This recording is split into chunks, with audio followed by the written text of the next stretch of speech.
COVID-19.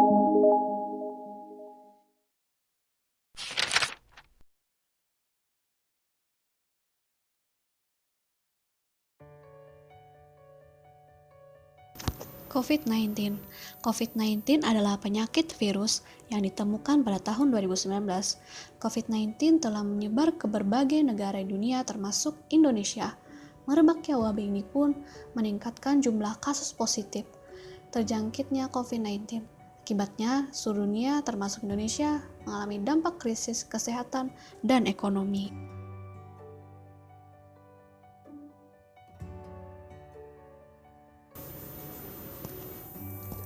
Kehidupan di masyarakat seketika terhenti karena adanya pembatasan-pembatasan fisik atau biasa disebut physical distancing. Semua hal yang berkaitan dengan kerumunan banyak orang dihentikan atau dikerjakan di rumah saja atau istilahnya work from home, seperti sekolah, bekerja, pelayanan kesehatan, dan lain-lain.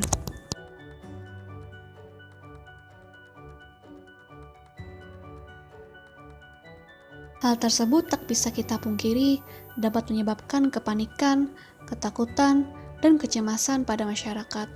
Untuk itu, perlu adanya mengelola stres di saat pandemi dan pembatasan sosial berlangsung. Lanjut, saya akan menyebutkan ciri-ciri atau tanda dari seorang yang mengalami stres. Pertama, rasa khawatir atau takut yang berlebihan, bahkan di luar dari akal rasional orang tersebut.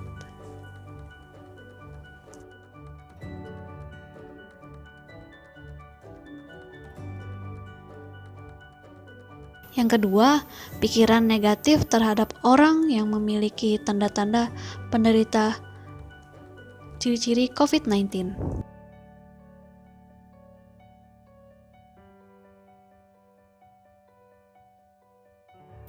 Ketiga, mencari berita mengenai COVID-19 yang berlebihan sehingga tidak dapat memilah berita yang akurat dapat memunculkan kecemasan yang membuat seorang mengalami sulit tidur.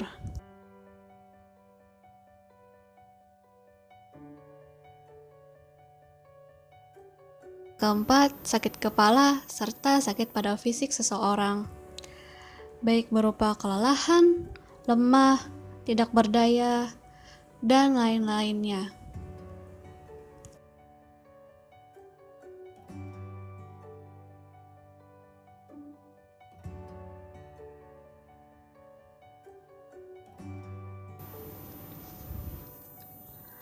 Stres memang tidak dapat kita hindari, melainkan bagaimana seseorang dapat meminimalisir stres tersebut sehingga dapat bertindak positif dengan cara manajemen stres. Apa itu manajemen stres?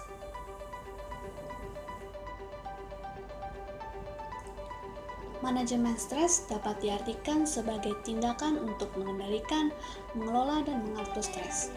Stres sendiri diartikan sebagai reaksi tubuh baik secara psikis maupun fisik karena adanya ketegangan dari luar. Di saat pandemi ini, yang menjadi sumber stres atau stresor adalah berita mengenai COVID-19 dan pembatasan sosial yang dilakukan oleh pemerintah yang berdampak negatif bagi masyarakat.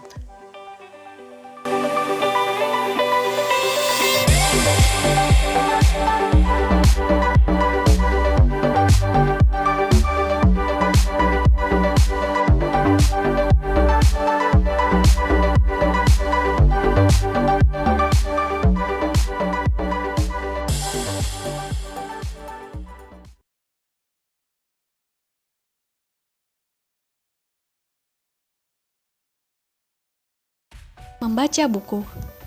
Cara ini bisa kita lakukan untuk mengatasi kejenuhan kita.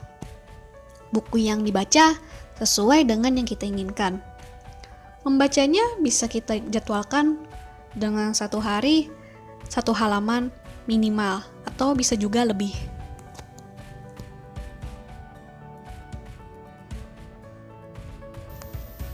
Menulis. Menulis juga ampuh mengatasi stres di saat pandemi. Entah itu menulis apa yang dilakukan hari ini atau menulis cerita. Mengikuti seminar. Selain dua hal tersebut, kita bisa mengikuti seminar-seminar yang saat ini banyak bertebaran di media sosial dengan tema yang menarik pula. Selain dapat mengolah stres, kita juga mendapatkan ilmu dan juga mendapatkan relasi. Olahraga. Olahraga bisa dilakukan di luar dan di dalam rumah. Dengan olahraga dapat membuat badan kita sehat dan juga bugar. Bisa kita lakukan setiap hari atau 1 minggu sekali.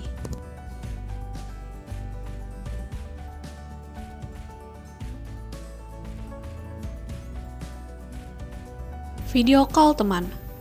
Karena tempat-tempat pendidikan seperti sekolah dan kampus menerapkan kebijakan belajar daring, pastinya kita tidak bertemu dengan teman-teman kita yang jauh atau berada di kampung halamannya. Tak bisa kita bertatap muka. Untuk mengatasi rasa rindu kepada teman-teman, kita bisa menghubungi mereka lewat aplikasi yang menyediakan fitur video call.